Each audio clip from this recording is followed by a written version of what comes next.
Okay, we are back with another video, and today what we are covering is the prospecting strategy you can use to keep your pipeline full forever.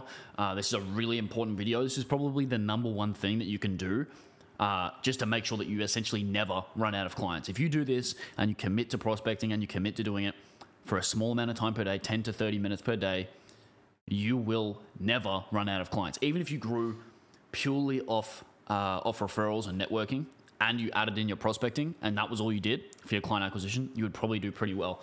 Obviously, we want to do a little bit more than that, especially if you've watched any of my other videos on this. You'll know that it's really important to keep doing much more than that. But if you just watch this video and implement everything, you will be able to get a steady flow of clients every single month. So let's just get straight into it. As always, if you haven't already, join the free webinar on how Matt went from 0 to 900K a month in under 12 months. That basically goes into depth and detail about how he drove traffic, how he captured leads, how he turned leads into sales calls, the exact offers he used, exactly what he pushed on the front end as well, because that's important as well, how he actually got attention, how he got people into the ecosystem, and then exactly how he upsold people to increase the LTV per customer. And then we also cover the revenue streams as well. So that's every Tuesday at 2 p.m. EST. Free to join, and you will get the recording sent to your email as well. So make sure you show up to that. And if you want 11 other free trainings just like this one, then you should opt in here at the download.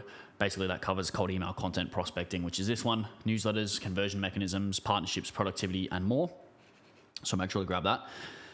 You can also grab the first month of a program completely for free, first 30 days, if you just add yourself to this document. The program itself is 120 days, and it helps you become a lead gen juggernaut and convert cold traffic at scale. Helps you not rely on your personal brand networking or word of mouth for leads. So you can just download that for free right there. Again, all this stuff is completely free. We don't really believe in non-free stuff at least on the front end anyway, especially if you're a stranger. Just go through all that stuff. If you want to talk to us about what we actually do for paid stuff, then obviously that's a separate story. But here we go. Let's jump into it. Part 0 is going to be your prospecting tool. So you're going to really be doing two forms of prospecting.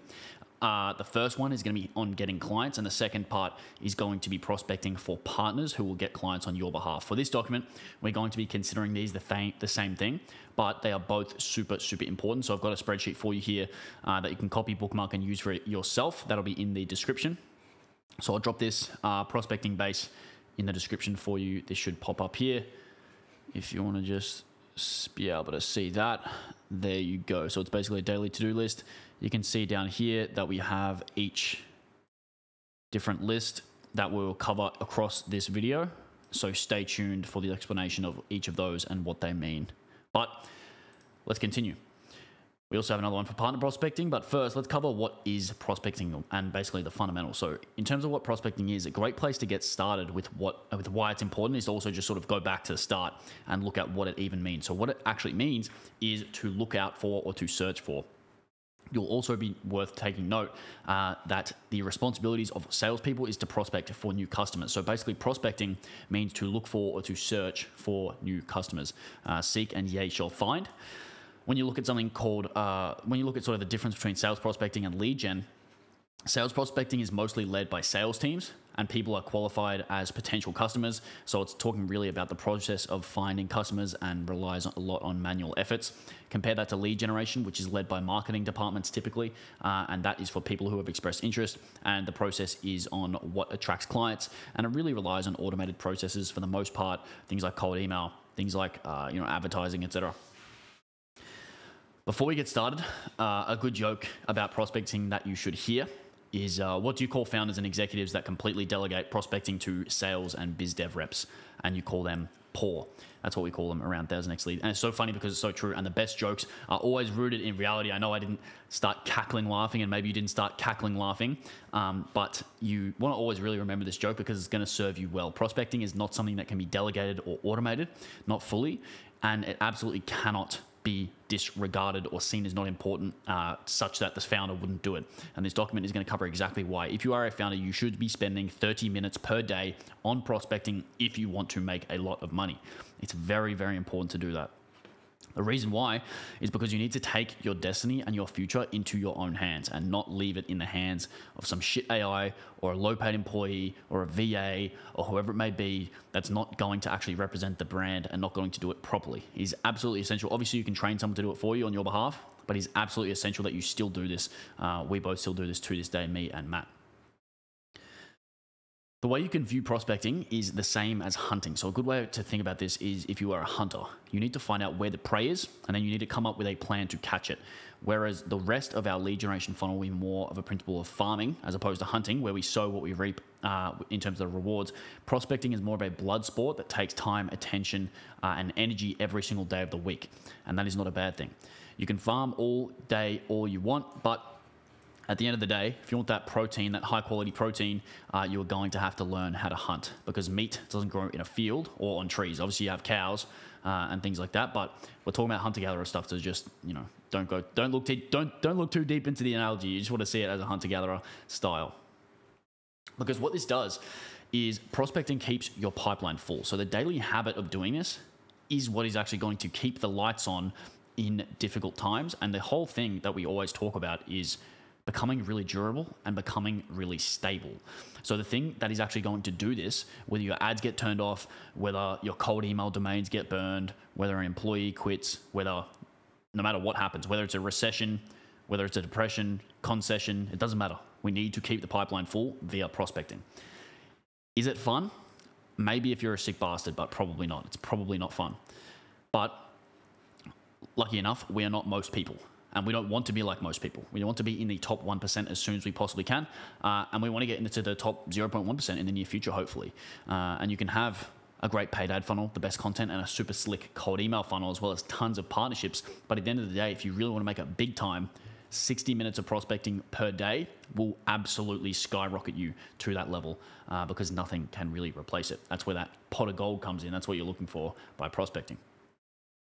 And the thing to note is, like I said, prospecting will always have a place. So you may be thinking along the lines of, if I've got all these ads running, if I've got this cold email, why would I do something that's manual when my time is so valuable? Surely that is not an efficient use of time. And it is a fair question, and your opinion will much more likely be swayed by actually trying it for 30 days and seeing what happens. I can definitely see the logic behind asking this question myself, and having success with it will it'll be better convincing than, going ahead and making 150 slides on why you need to do prospecting.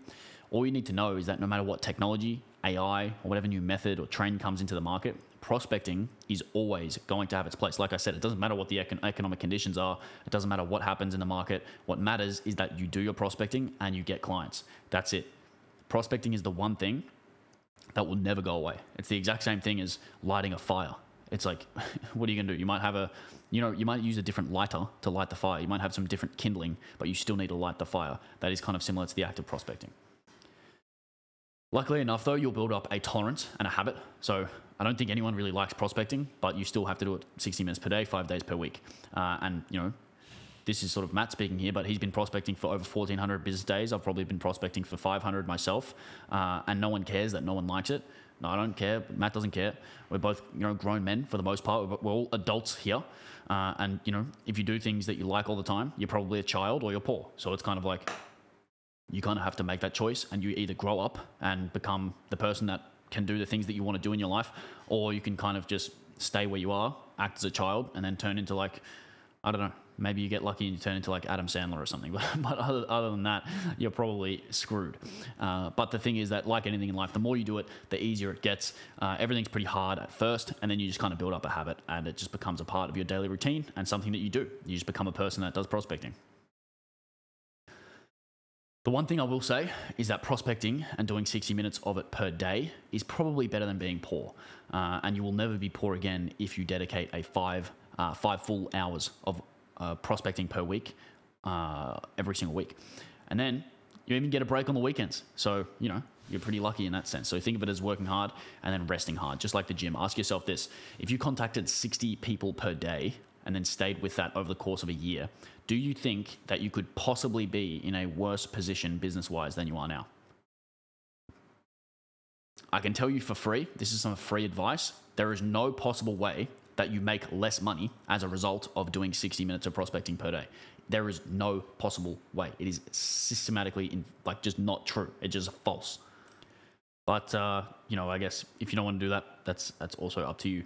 You can probably stop watching the video now because it's not going to be relevant. But the other thing that you want to know is that the more you prospect, the luckier you get. Because a wise man once said, the more I prospect, the luckier I get. And this guy called Dale Carnegie, if you don't recognize the name, he's the guy that wrote How to Win Friends and Influence People, I believe. It's a historic book. Basically, inaction breeds doubt and fear. Action breeds confidence and courage. If you want to conquer fear, do not sit at home and think about it. Go out and get busy. And the other thing that comes to mind when I read that out to you now is Tom Aspinall, who's the interim heavyweight champ of the UFC, one of the scariest men alive, recently took a fight on short notice against another heavyweight who's probably the scariest guy on the roster. This Russian dude, big Russian dude that knocks everyone out.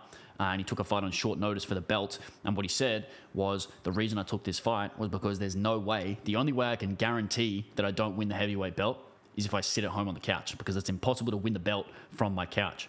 And the thing that I want to basically introduce you to is that when you commit to 60 minutes per day of doing anything really, and you prove to yourself and God or the universe or whoever you pray to that you can stick to something, essentially what happens is all of your obstacles melt away over time and you just become luckier than ever before. It sounds kind of hard to believe, but what I want you to do is just try it out yourself, because the only way that you guarantee that things don't open up for you and you don't get opportunities is to not do anything. It's the only thing that you can do to guarantee it.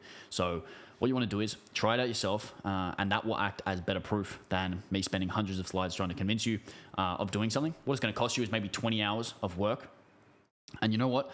If you do 20 hours of prospecting per day, no, not 20 hours per day. If you do 1 hour per day of prospecting for 1 month, only on business days, and you don't get any results, keep going, because it really takes 3 months to get results. But if you can do a heap of prospecting and you think it was a complete waste of time, DM me and I'll give you some type of compensation. Because the reason I'm so confident in that is the law of familiarity, because this is why prospecting works so damn well. Because basically what it does is that it underscores the importance of a consistent engagement with prospects across various communication channels such as emails, phone calls, and social media interactions. And this frequent contact basically helps in building recognition and trust, which makes prospects much more receptive to sales pitches. So it actually reduces that friction that sometimes you have with a prospect. Essentially what it is based on a psychological principle that people tend to develop a preference for things merely because they are familiar with them, for no other reason other than that. And therefore, by regularly appearing in the prospect's inbox, call logs, or social feeds, whatever it may be, a salesperson becomes a really known entity. And again, that reduces the barriers to sales conversations and paves the way for more effective prospecting and more effective sales calls as well. So really important stuff. In the context of prospecting though, like I said a second ago, the amount of prospecting you do in the next 30 days actually yields results in the next 90 days, because what happens is there's typically a lag or a delay between the cause and effect. And this presents two very real dangers. And it is very, very important that you read this a few times so you can truly understand, because this is going to be very relevant to you and your team if you're hiring a prospector on your behalf. Because there is typically a delay, and as a result of that, it can often feel like you are not making any progress, and prospecting is not worth it when you're first starting out, especially for the first sort of 90 days or so. If you stop prospecting during this time, it is just not going to work. Obviously, that is the stopping or not doing anything is the one way that you can guarantee it's not going to work. And two, if you stop prospecting, you won't see the decrease in sales for about 90 days into the future. And then all of a sudden your pipeline will be empty and you'll have to start over, which takes another 90 days. So you can enter this sort of death spiral that you can destroy the next 6 months of time and effort if you don't have stable prospecting. And if you don't have a stable business with heavy cash flow, then a slow 6 months can put you out of business entirely. So there's this thing called the death spiral, where you stop prospecting, or you go on holiday, or you just say, oh, it's not important this month. Then all of a sudden you lose 90 days of progress. It takes another 90 days to ramp up, and then you're kind of screwed, and it's very difficult to push past that initial barrier again. What this is going to give you is no bad months. So consistent and effective prospecting can essentially prevent sales slumps and bad months, because you want to be proactive. You don't want to wait for a bad month to hit and only then start prospecting. You don't want to do that. You want to be proactive. Do the work. You don't want to suffer those ups and downs, that feast and famine that always happen. We see this all the time. It's happened to us in the past, and the only way to combat that is by prospecting. Prospecting is absolute key. You don't want to have bad months. It's bad for team. You can't hire good people. You can't have certainty. It's very stressful. Just avoid that entirely by doing some prospecting. Because here's the other thing. There's a universal law of need, and it's when pipelines are empty that salespeople find themselves face to face with this. The universal law of need governs desperation. It states that the more you need something, the less likely you will get it. This law comes into play in sales when a lack of activity has left your pipeline depleted. And let me tell you, holy moly, it is absolutely impossible to close a deal when you really, really need it. Unless you're a good actor and you're the next Leonardo DiCaprio in the making, it is so tough to close a deal when you really, really need it. So when all of your hope for survival basically rests on 1, 2, or 3, or 4 deals or 4 accounts, the probability of failure just goes up like crazy because it's so much harder to actually kick that deal over the line. All of your authority goes, out the window. Your neediness just goes up, and your desperation goes up, and your prospect can smell it like you don't even want to know what it smells like. You can smell it from a mile away. It's called commission breath, and if you've ever smelt it before, you'll know exactly what I'm talking about. Just when they're sort of sleazy and it just never works. So you don't want to do that. The next thing I want to make you aware of is the law of replacement. This is essentially that you will need to continually refresh and replenish your pipeline. Every prospect basically becomes either a client or lost or a bad fit, or they sort of just ghost you. And when this happens, they are no longer on your prospecting list. And again, if we stop prospecting, eventually we would lose these one by one, and our prospecting funnel would go to 0. So this is why we start. We cannot stop. So basically we need to do it every single day in terms of adding new prospects to the prospecting list. So congratulations, you've made a lifetime commitment. As soon as one person goes out of your prospecting list, you need to find another one to replace it with. But without further ado, let's talk about your 3 lists, because this is where we get into the actionable steps on how to actually do this and how to execute it on a day-by-day basis. So essentially the strategy behind this is that the ideal prospecting strategy will consist of 3 different lists. Each of these lists has a drastic effect on the other lists, so they all kind of work in a similar way to a free and gated and paid products. Goodness me, I think a bloody plane's just flown over me. But basically the lists are going to be notoriety, bread and butter, and dream client lists. You can kind of guess some of them, but let's just get into it. In terms of the way you want to sort of format this, what you want to do is you want to have these set up in a CRM or in a Google Sheet. I've attached the sheet in the doc as well, so what you can do is just grab that. CRM is best for 95% of the business, but specifically for prospecting and this style of prospecting, just a Google Sheet with some logic is going to be perfect. In terms of the lists, your first one is going to be the celebrity list. This will be the biggest list in terms of members, usually with thousands and thousands of people on it. And your celebrity list will be for people who you suspect will not become clients, but could vouch for you, like and comment on your stuff, support you, etc. And they're basically going to act as a form of credibility and social proof. This group is incredibly useful when you're trying to convert people who you suspect would become clients. And you want to think of them in the following scenario. Person A is considering buying your offer and becoming a client, but they are unsure. They are friends with person B, who is on your celebrity list. So they ask person B for their opinion about you. Hey, I saw you know Leo. What do you think of him? Let's say person A says, oh, I love his stuff. He's absolutely great. What do you think is going to happen with that prospect? You basically want to build up your celebrity list through ads, content, networking, etc., so that when this situation occurs, which it will many times per day, person B responds with, yeah, I know him. I absolutely love their stuff. They're awesome, super legit. And then although people on your celebrity list may not necessarily become clients due to things like price being high, different market, or they just don't need your service, or maybe their best friend provides the same service as you, it's very important that they are still focused on with your prospecting efforts, because they fill that role of social proof. They almost act as case studies or testimonials, but they're a real life person, and it forms a really, really strong sense of credibility around you. And you want to cultivate this as much as you possibly can, really. Then you'll have your usual suspects list, and the definition of that is that the usual people or things that are suspected or thought of in a particular situation, often used humorously. And your usual suspects list will be anywhere from 100 to 500 people who fit the profile as the type of people or businesses that buy your service. These are the type of people that, usually in terms of size, revenue, and target market, etc., they're the type of people you usually work with. You can think of this basically as a lookalike audience of your current clients. These are people who you have identified as extremely likely to need your your services, and you want to get these people on a list and contact them weekly in some way. So that could be liking their stuff, commenting on their stuff, messaging them, sending them a lead magnet, giving them something without an opt-in. Whatever you can do to get in their brain space, you absolutely can and should do. Then you're going to have your dream client list, and this is probably what it sounds like. This is probably the most obvious of them. It's a list of prospects that would be your absolute dream. So if you work with them, if you had their logo on your website and you had their case study, people would be absolutely amazed and they would want to work with you, because if you were allowed to work with that client, that must mean you are the best, or that client would not want to work with you. So this is a little bit different, because the thing here that you have to be aware of is that it is unlikely that you're ever going to be able to work with any of these people, but it really doesn't mean that you shouldn't try. This list is going to be 10 to 20 people based on, the strategy you have, and it's going to be a little bit different between each of them, because basically, think of if your dream client was Microsoft or you wanted to work with Mr. Beast. It's very unlikely that you can just email Bill Gates or Mr. Beast and say, hey guys, like, I'm ready to work with you. Like, do you want to sign up for my 3K a month retainer? It's just pretty unlikely. So it's really rare that you'd even be able to get in contact with the right person or get their email address, because all that stuff is heavily gated.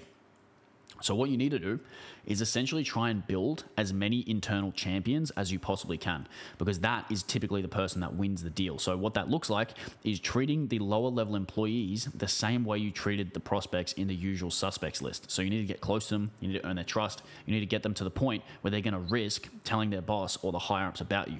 And then basically just work your way up the chain until you have the contact information of the decision makers, or until someone makes an intro that will get you in.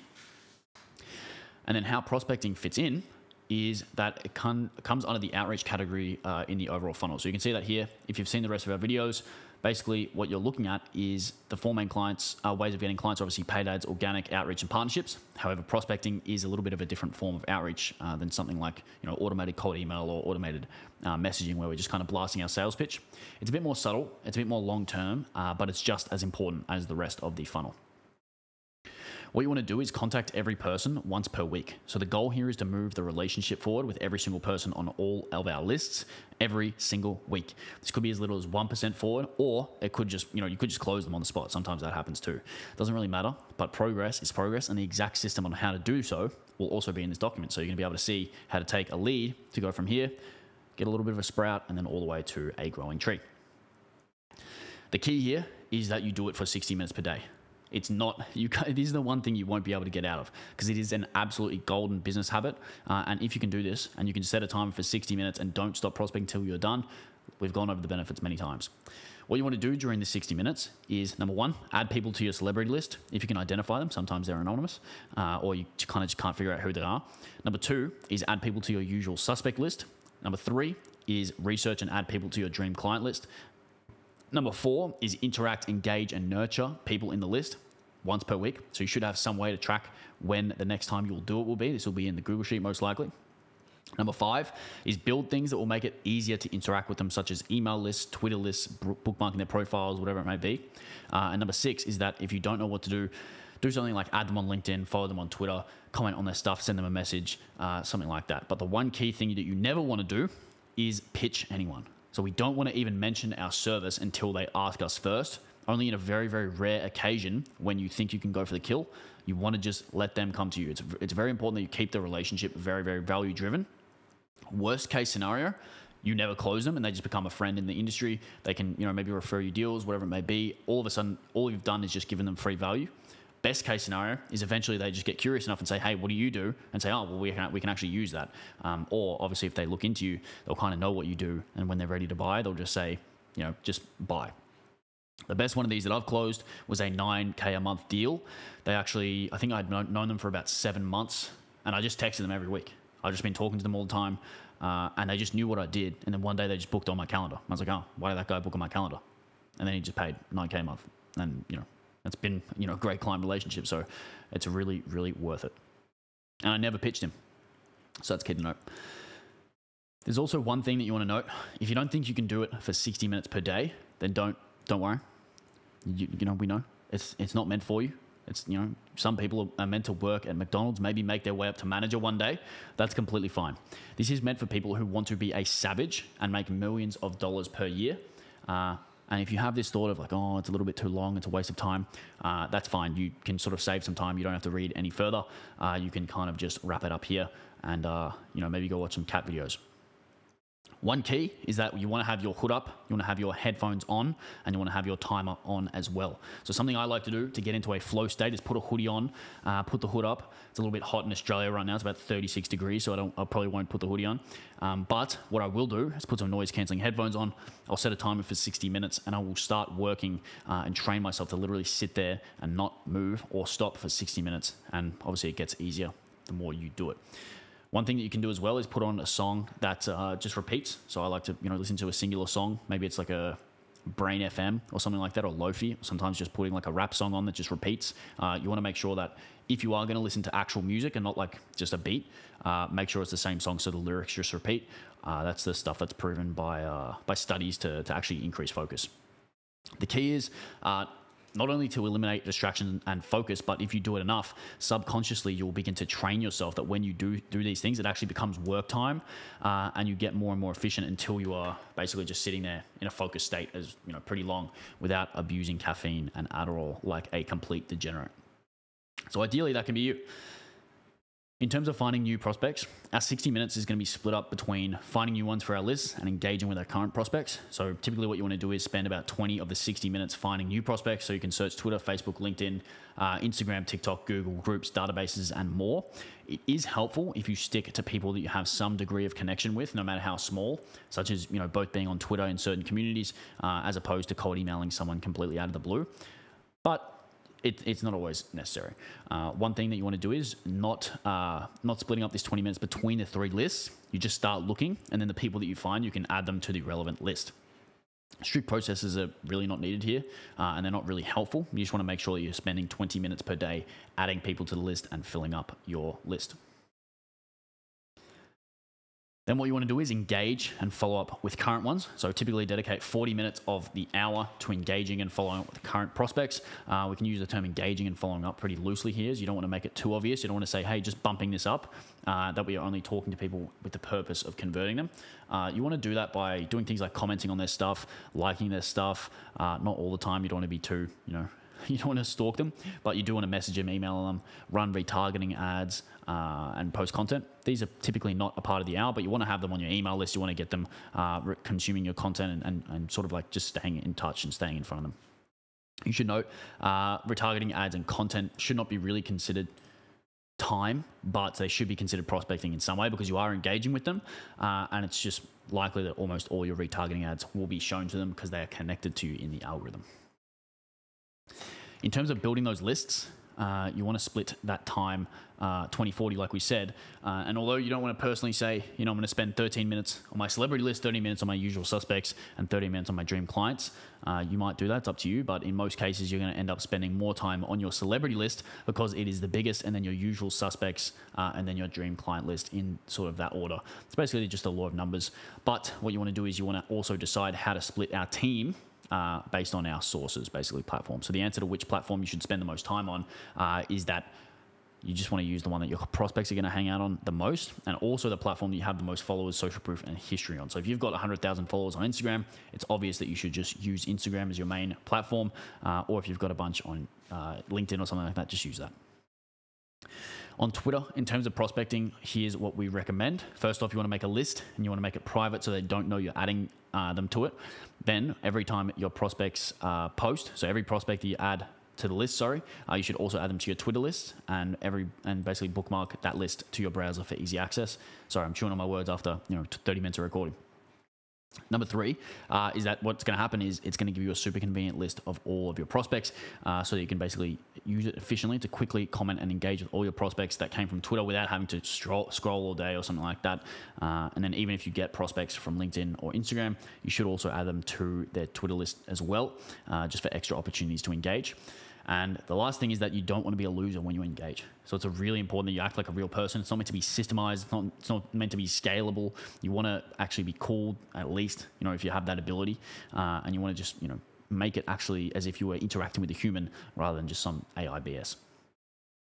On LinkedIn, LinkedIn is a really good platform because it's obviously built for business. That's the entire point of it. Whereas many people use Insta, Facebook, TikTok, etc. for personal reasons, nobody really uses LinkedIn for personal stuff. They use it for business. This means it is very effective and 100% appropriate to do your prospecting there. And there's not going to be any shortage of prospects there. And much of the time, they will identify themselves for you based on their job title. So it's going to be pretty easy.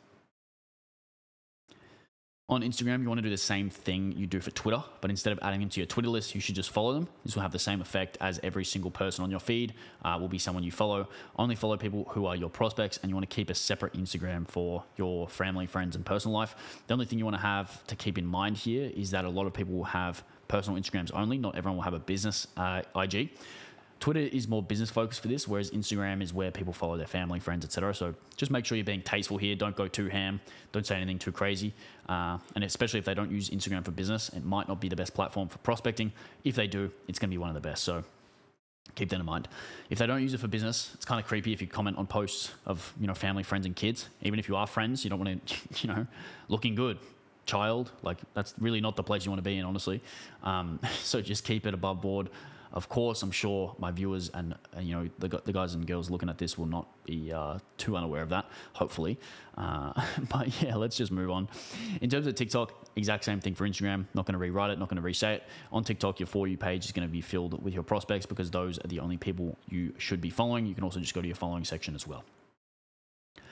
Over email, you want to use email kind of sparingly before they express interest, and you want to get to this. We'll get to the strategy for prospecting later, but we never really want to pitch them. We want to keep engaging, we want to keep hopefully providing value, and we want to continually do so until they ask what you do, and those are the magic words. Before then, I wouldn't use email too much unless they specifically came from or want to use email.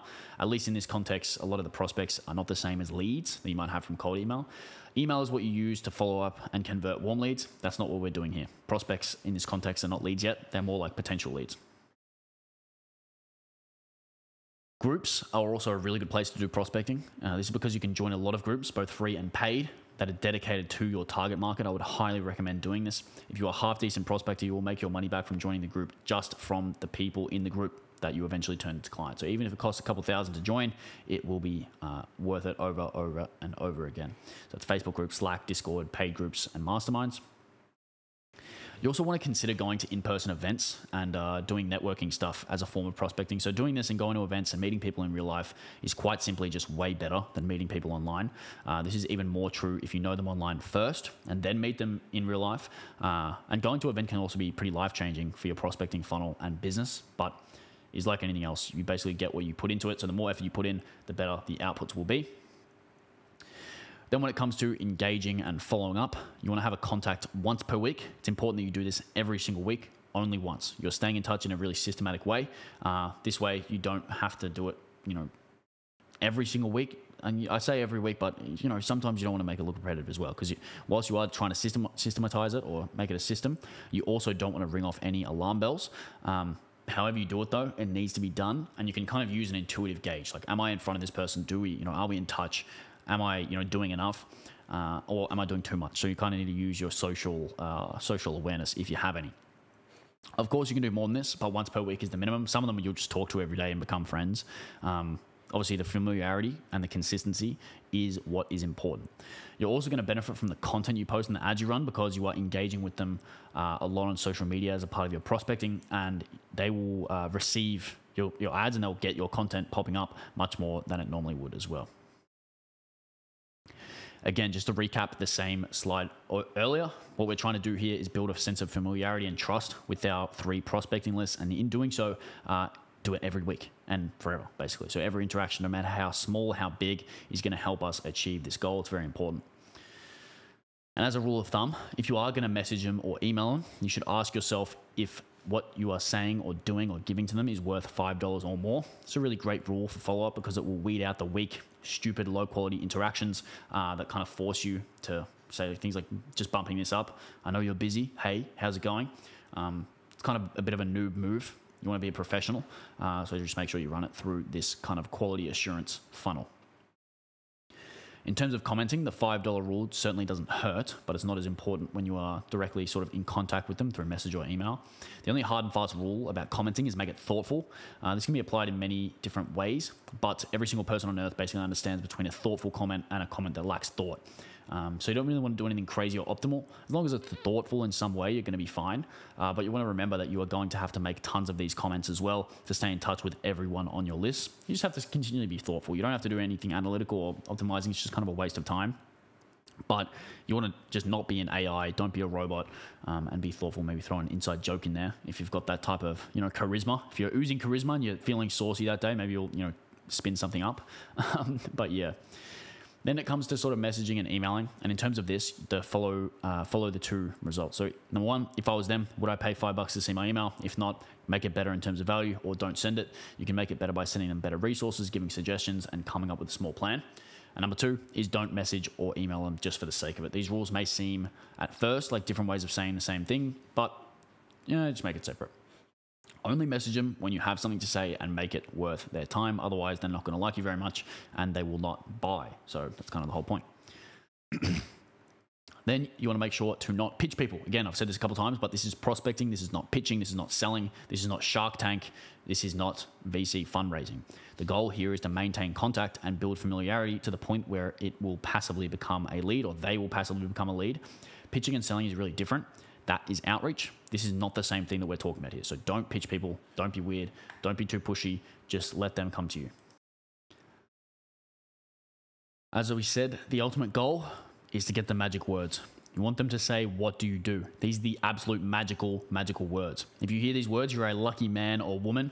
This is the part of the process where they can finally go from your celebrity list or usual prospects list or dream client list into the CRM, and you can get that opportunity to be created. How good. But you do not want to blow your load and start hard pitching them. But this is when you can start talking about yourself, finally, because they wouldn't have asked if they weren't interested. If you were a good boy or a good girl and you posted your content and you ran your ads during the entire process, which they're almost 100% guaranteed to see. It's almost 100% guaranteed they've watched your VSLs, they've watched your content, they've seen your pitch before via content. It's likely that they already know what you do. And if you're a man, it's basically the prospecting equivalent of when a girl asks, what are we? And when you hear these words, you know it is on, for better or for worse. Whether you're going to ghost her and say, I'm not ready for a relationship, it's not you, it's me. Or whether you're going to, shoot in for the kill and all of a sudden you've got 3 kids and a puppy, that is up to you. In terms of your celebrity list, just circling back, your celebrity list is going to be the biggest just by its nature.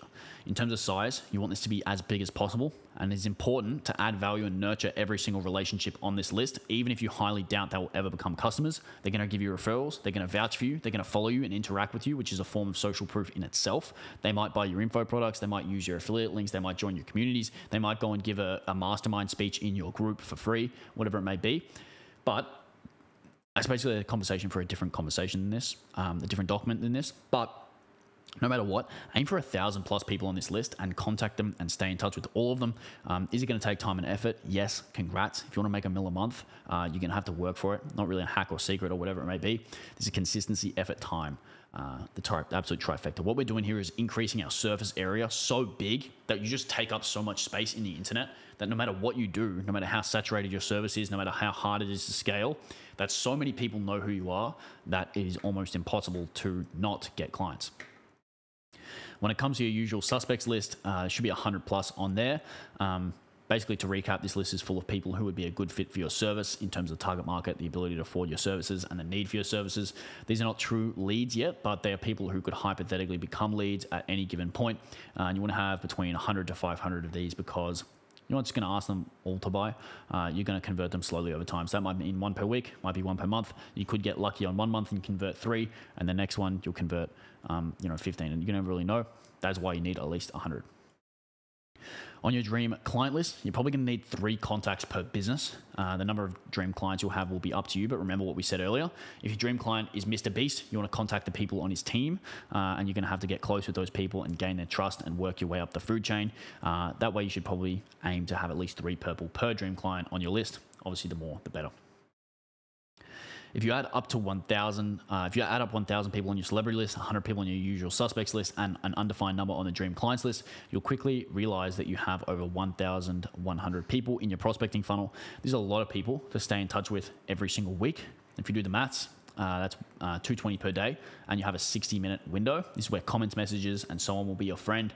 You can easily make 4 to 5 comments in a minute if you use the strategies detailed earlier about the lists, etc., and only following your prospects. The rest will be done via message, which will take longer, but are in many ways better.